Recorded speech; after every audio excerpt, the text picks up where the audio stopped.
What is going on, everybody? I am back today for another list video, and if you just watched, I released my video for the most disappointing movies of 2024. Not necessarily the movies I thought were the worst, but the films that I had a high level of expectation for and that just let me down in one way or another. So today I'm going to do the complete opposite. Today I'm going to talk about some of the most underrated films from 2024. And these are movies that I don't necessarily feel like have gotten the acclaim and the excitement that a lot of other movies in my best of list are going to have.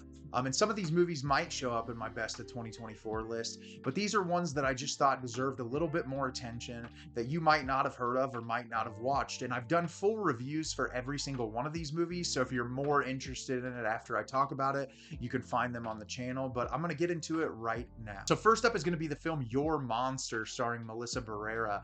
This movie completely caught me off guard. I saw the trailer for it in theaters, and I didn't know what to expect solely from the trailer, but I really liked this movie a lot. I think it has a lot of heart. It's also darkly demented in moments, and it goes in a direction that I did not expect whatsoever. I thought the practical effects were really great. I thought that the sense of humor was just so witty and well done, and I was hooked to the screen from the very beginning. And I feel like this is a movie that I could see years down the line becoming a cult classic. It just really had that sort of feel and vibe to me, and I would recommend it to virtually anyone. Up next is the movie Sometimes I Think About Dying, starring Daisy Ridley. This is a movie that really shook me up when I watched it. I thought Daisy Ridley gave an absolutely phenomenal performance in this as just a person who is completely lost in her day-to-day life and is just looking for some level of fulfillment, but also like thinks about what would life be like if I wasn't here anymore. And I feel like the authentic nature of capturing depression in this movie, it's just so palpable, and the performances are all fantastic. It is beautifully shot. The cinematography is haunting. It has an absolutely incredible score, and it's a movie that I haven't stopped thinking about since I watched it earlier this year. And I feel like it's a movie that virtually no one has talked about. I feel like a lot more people need to discuss this movie because it really is great. Up next is the film My Old Ass, starring Aubrey Plaza. This movie just really hit me hard when I watched it, and I still don't think enough people have talked about it since its initial release. It's a story about a young girl who's spending time with her friends. They do drugs together, and she ends up talking to the future version of herself, and they are able to keep in contact through their phones. They text each other and they talk to each other on the phone after the initial meet that they have. And it's all about appreciating your life and the moments that you have while you're alive. And I just thought that it was such a beautiful message, and it shows kind of the brokenness and the difficulties of moments in life, but it also shows the beautiful glimpses of hope and excitement and joy in life. And I think that the movie really does a great job capturing all of those complex feelings and boiling it down into something really concise and wonderful. And I loved this movie a lot.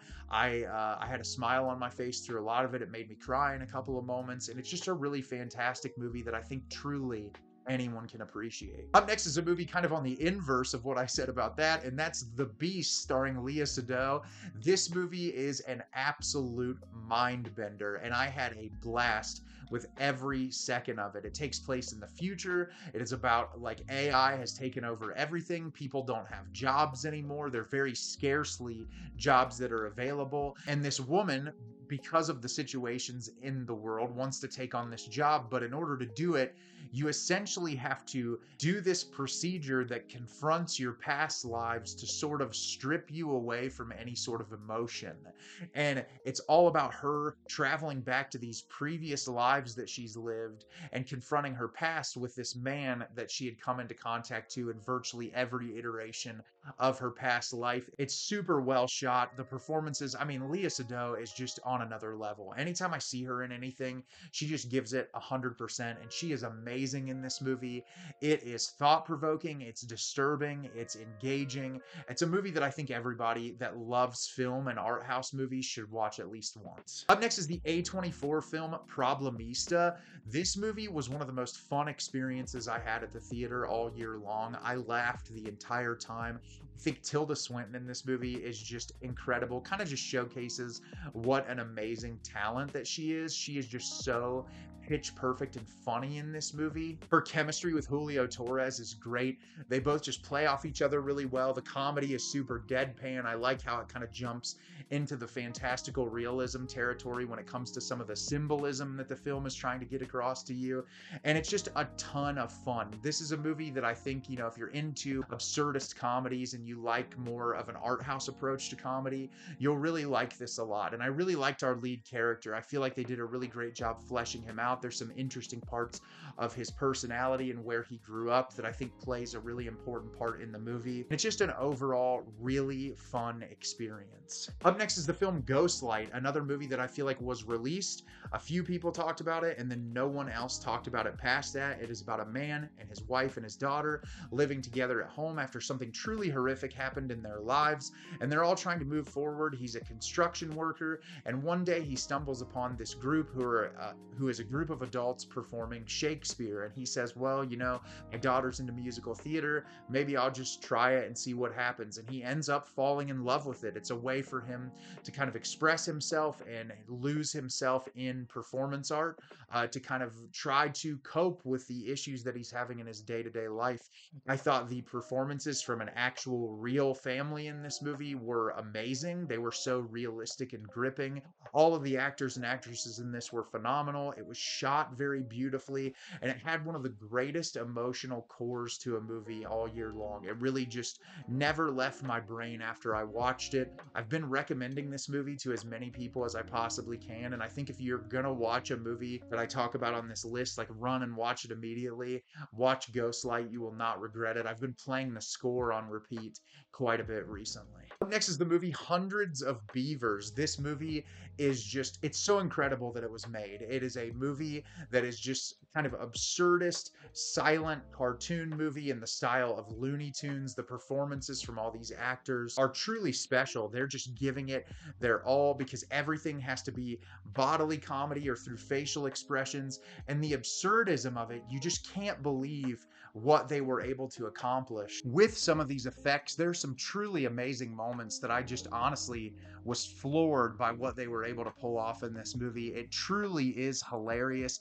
It keeps you on the edge of your seat. Sometimes the gimmick feels like it's going to get tiresome, and they do something new to kind of refresh it and keep it exciting.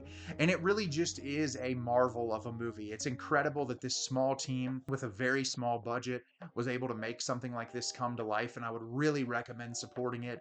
It just goes to show what an amazing thing independent film is. Next is Last Stop in Yuma County. This is a movie that I watched because it stars Jim Cummings, who I absolutely love. He's a phenomenal director and a great performer, and he's no exception in this movie. He is phenomenal in this. It's a very straightforward, to the point suspense thriller that keeps you guessing from the moment the movie starts. It's slickly shot and edited compared to something that I talked about earlier, like Strange Darling, which feels like it's paying homage to Quentin Tarantino but not doing it in a way that's equally as impressive. This movie feels like an homage to like the Coen brothers, but in a way that works really well, and also doesn't just feel like a ripoff. It feels like it's its own thing. The dialogue is really witty and on the nose. I love the character motivations in this. You're constantly questioning what people are doing and why they're doing it.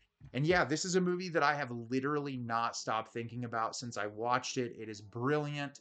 Go watch it immediately if you haven't seen it yet. And then last on the list, this movie's been talked about a little bit more than some of these other ones on the list, but I do not care because I don't think it's getting talked about enough.